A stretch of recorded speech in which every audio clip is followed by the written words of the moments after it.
है ना। पुलिस हम लोग आप लोगों के साथ है, एसडीएम साहब ना, जब वो लोग बोल रहे हैं, आप लोग एश्योरेंस दे रहे हैं,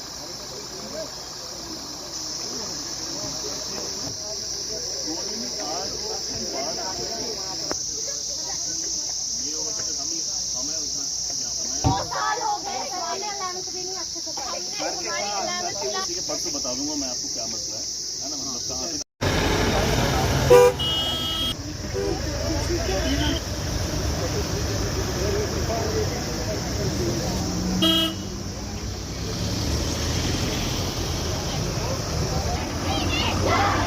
प्रोटेस्ट इसलिए कर रहे हैं क्योंकि हमारे स्कूल में स्टाफ की बहुत कमी है और हमारे स्कूल में जो स्टाफ था उसको भी यहाँ से ट्रांसफ़र किया जा रहा है। हाई सेकेंडरी स्कूल दलवा से हूँ। हमारा प्रोटेस्ट हम इसलिए कर रहे हैं ये प्रोटेस्ट, हमारे पास लेक्चरर्स 3 लेक्चरर्स थे हमारे पास, बायो केमिस्ट्री फिज़िक्स, वो तीनों जा रहे हैं और हमें कौन पढ़ाएगा। हमें न्यू लेक्चरर्स चाहिए। पहले भी जब हम 11th में थे हमने कुछ नहीं पढ़ा, 11th में भी, और हम नहीं चाहते कि हमारा 12th में भी ऐसा ही हो। हमें लेक्चरर्स चाहिए। हमारा बस यही था कि हमें लेक्चरर्स चाहिए। सर तो इन्होंने अचानक से जो हमारे जो लेक्चरर्स हैं उनकी ट्रांसफ़र कर दी सर, कहीं की जम्मू कर दी, कहीं की। हम चाहते हैं कि हमें उनके बदले न्यू लेक्चरर्स चाहिए या हमें वही वापस दे दें। अगर इनके पास लेक्चरर्स नहीं है तो हमें वही लेक्चरर्स वापस दे दें। और हमारे पास बहुत स्टाफ की कमी है सर, उनके बदले भी हमें और स्टाफ की कमी है सर। हम अपील करते हैं एडमिनिस्ट्रेशन से कि हमें लेक्चरर्स चाहिए, हमें स्टाफ चाहिए। एक तरफ से हिंदुस्तान के अंदर न्यू पॉलिसी ऑफ एजुकेशन 2020 से ये शुरू हुआ है और दूसरी तरफ से जो हिंदुस्तान के अंदर जो ख़ासकर हमारे जम्मू कश्मीर के अंदर जो ट्रांसफ़र पॉलिसी बनाई गई है, इस पॉलिसी के अंदर इतने बड़े लूप होल्स हैं कि अभी तक जो है स्कूल्स में सैंक्शन स्टाफ जो है उसके मुकाबले में 33% 20% के जो स्टाफ जो है वो स्कूलों में मुहैया है।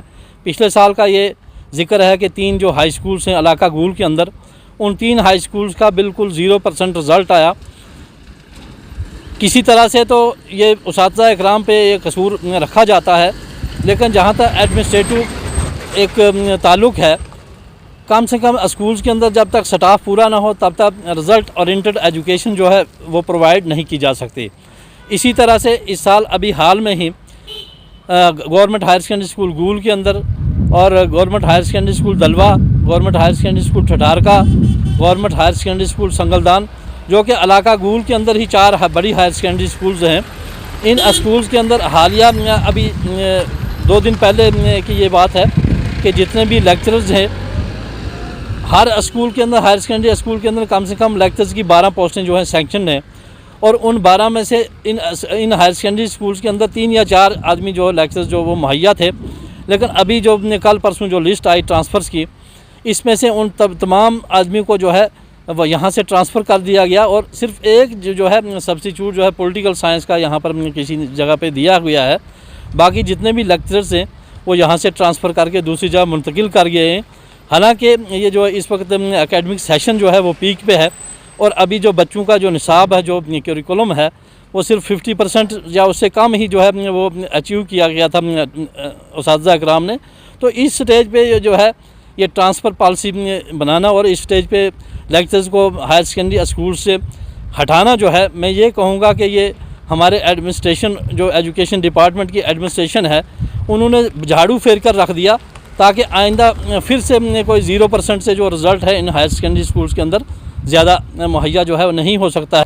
मेरा जनाब कमिश्नर सेक्रेटरी जो एजुकेशन साहब हैं उनसे और डायरेक्टर स्कूल एजुकेशन जम्मू से ये मुतालबा रहेगा कि जितने भी ये आर्डर्स हमारे गूल के अंदर हुए हैं, कम से कम ये 4 हायर सेकेंडरी स्कूल्स हैं, ये आर्डर अगरचे वो सरदस्त रिवोक कर दें तो मेरे ख्याल में जो हमारे बच्चे जो हैं यहाँ पे वो सफ़र होने से बच जाएंगे और उनकी तालीम का कोई ना कोई जो निज़ाम जो है वो आगे की तरफ चल सकता है।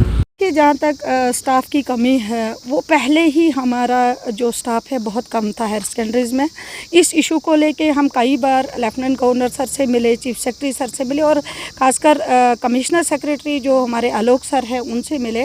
हमने बार बार उनसे यही इस्तदा की कि हमें डिस्ट्रिक्ट रामबन के में जो है लेक्चरर्स दीजिए ताकि हमारी जो बच्चों की पढ़ाई है वो काफ़ी हद तक सफ़र हो रही है। लेकिन अनफॉर्चुनेटली आज एक लिस्ट आई है जो मैंने भी सुबह ही मेरी नज़रों से गुजरी है। उसमें हमें लेक्चरर्स देने के बजाय सिर्फ एक लेक्चरर हमें मिला है, वो दरमाड़ी से आया है घूल के लिए। बाकी हमारी रामबन डिस्ट्रिक्ट में से काफ़ी सारे लेक्चरर्स को रिशफल किया गया है, कहीं को यहाँ से बाहर भी लिया गया है। तो ये चीज़ हमारी नोटिस में है। ये खाली हमारा घूल संगलदान सब डिवीज़न ही नहीं, बल्कि इस वक्त पूरे डिस्ट्रिक्ट में आप देख लीजिए, इस वक्त बनिहाल इलाके में भी बच्चे जो है स्ट्राइक पे उतर आए हैं। इस वक्त रामबन डिस्ट्रिक्ट में पूरे में स्ट्राइक पे उतर आए हैं। मैंने अभी जस्ट जो है हमारे कमिश्नर सेक्रेटरी, प्रिंसिपल सेक्रेटरी से बात की है। उन्होंने आश्वासन दिया है कि हम यही लिस्ट नहीं, बल्कि हम इसके साथ दूसरी लिस्ट दे रहे हैं, जहाँ से हम टीचर उठा रहे हैं, लेक्चरर उठा रहे हैं, वहाँ हम रिप्लेसमेंट भेज रहे हैं। लेकिन मैंने इनसे गुजारिश की है कि आपको हमें सरप्लस स्टाफ देना चाहिए था, ना कि आपको हमें यहाँ से ही हमारे लेक्चरर उठाने थे।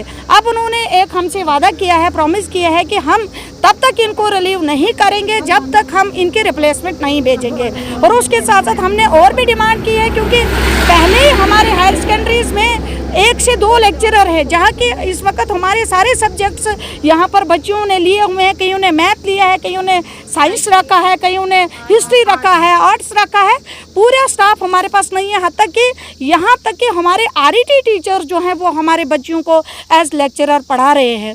तो कहीं ना कहीं काफ़ी हद तक ये ज़रूरत है इस वक्त सरप्लस स्टाफ भेजने की, ना कि पुराना स्टाफ ही आप यहाँ से जो है ट्रांसफ़र कर रहे हो। मुझे उम्मीद है कि कुछ ही टाइम के अंदर हमें स्टाफ मिलेगा। अगर नहीं मिलेगा तो मैं भी सभी बच्चों के साथ सड़कों पे उतरूँगी।